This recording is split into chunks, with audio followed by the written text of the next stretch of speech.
Її чоловік на межі життя і смерті. Бекіру 57, він астматик. Останнє засідання суду провів у кисневій масці. Після чергового нападу астми в слідчому ізоляторі його доправили до реанімації. Дружину до нього не пускають. В связи с тем, что у него находится охрана с 3 человек, то, естественно, меня никто туда не пустит. И следователь мне сказал, что, на свидание он может давать только в СИЗО, и в медицинское учреждение у него нет никаких оснований давать это свидание. На цьому оперативному відео Бекіра з товаришами затримують російські силовики. Це сталося місяць тому.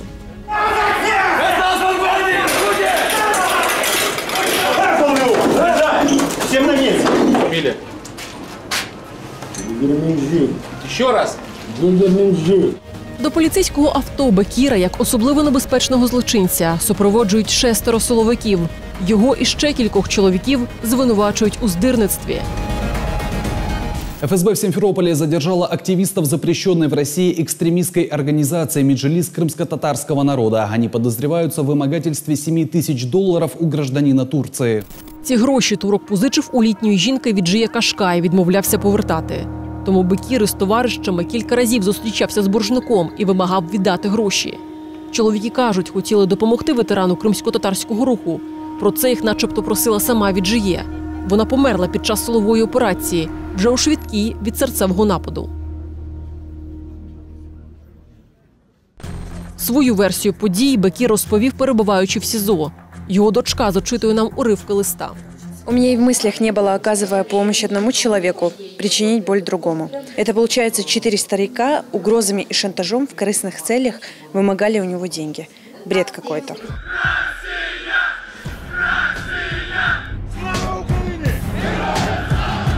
Це вже історичний мітинг біля Верховної Ради Криму. Він відбувся 26 лютого 2014-го. А за рік затримали сина Бекіра – Мустафу. Його, а також Алі Асанова та Ахтема Чийгоза звинуватили в організації масових заворушень біля парламенту. Народу было много. Каждый кричал свое. Мы за Украину кричали, они за Россию кричали. Было все. Потом мне стало плохо. Меня обдавили в толпе. Сын меня вытащил з толпи. Мустафі 28. До арешту він працював торговим агентом. Батько не розуміє, як з його аполітичного сина зробили політичного активіста.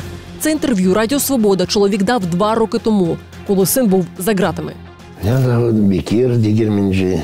Я отец Мустафы Дигерменджи, которого сделали политиком, который в политике никогда не лез, а его жизнь сделала политиком почему-то. Задержание было серьезное такое, как в лучших голливудских фільмах.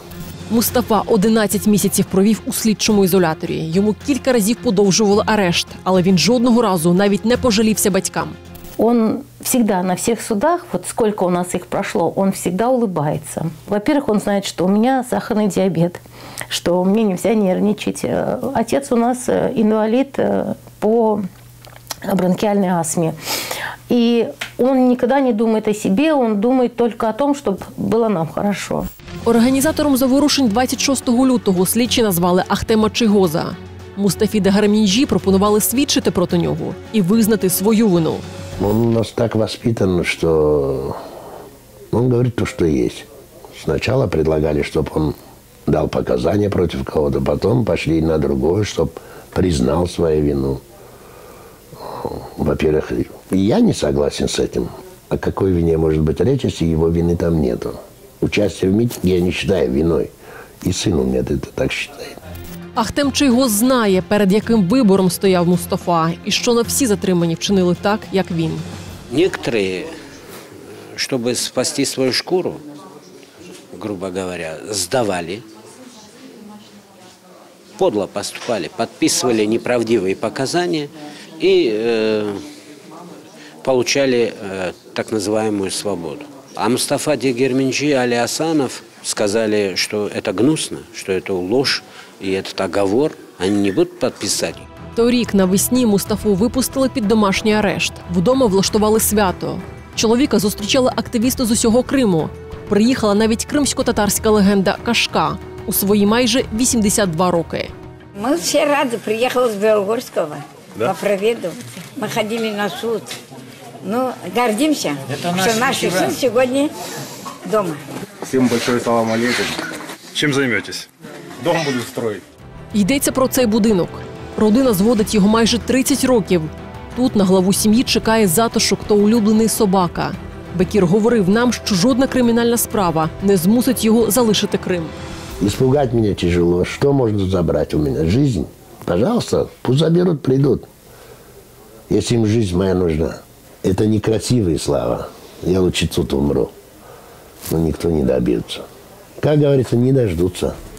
Двоє чоловіків з родини Дегермінджі під арештом. Утім, обидві справи надумані, вважає лідер кримських татар. І додає, ситуація з правами людини на півострові могла б змінитися, якби там працювали міжнародні спостерігачі. Мы настаиваем на том, чтобы там были постоянные миссии международных организаций, в первую очередь ОБСЕ. Но Россия на это не соглашается, потому что если будет миссии, тогда их ложь, там, пропаганда, она будет нивелирована.